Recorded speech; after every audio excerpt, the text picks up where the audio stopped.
workout for powerful fend / handoffs in rugby.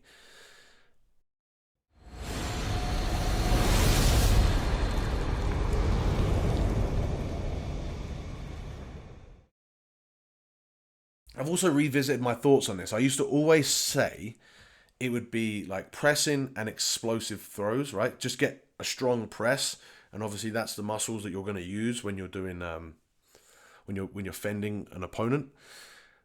I've sort of dialed that back a little bit, and I've said that actually handoff is like the fend to get away is more often than not going to be, especially if you're looking at if you're a winger asking this question. Now there's different ways that you can fend off, but if we're looking at the winger who's trying to beat an opponent and just get that fend away to beat that last to beat his opposite number and to get away, or he's like one on one and you use that fend to get away, that's going to actually be a speed and agility thing that allows you to do it, because you're going to be much stronger with a locked out arm than you are with a flexed arm, right? So by that I mean you're going to prevent your opponent from getting to you. You're going to use that handoff to prevent that tackle from taking place with a locked arm much more efficiently than you are with a slightly bent arm.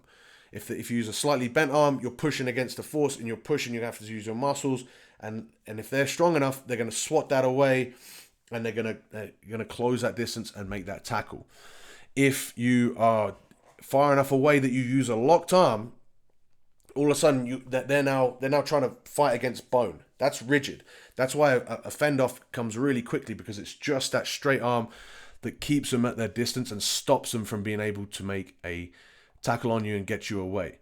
And so to create that distance, create that space, that's speed and agility, right? That's getting around the opponent so you can get far enough away that you're using a straight arm. If you can only beat your opponent so much so that you've got a bent arm to fend them off, there's a good chance that's not going to be like, that's 100%. It's not going to be as effective as if you were to use a straight arm. So like think about if you're using a bench press or any example, where you could use loads of examples, but if you're using a bench press, how much can you hold out in front of you locked out? A lot more than you can actually bench, right? Because you are stronger here than you are. This looks ridiculously far away with the camera looking funky here, with my hands looking huge. Sorry if you're watching it or if you're listening to this on the podcast and don't understand what's going on here. But I'm holding my arms out right in front of me. When I'm locked out, I'm much stronger.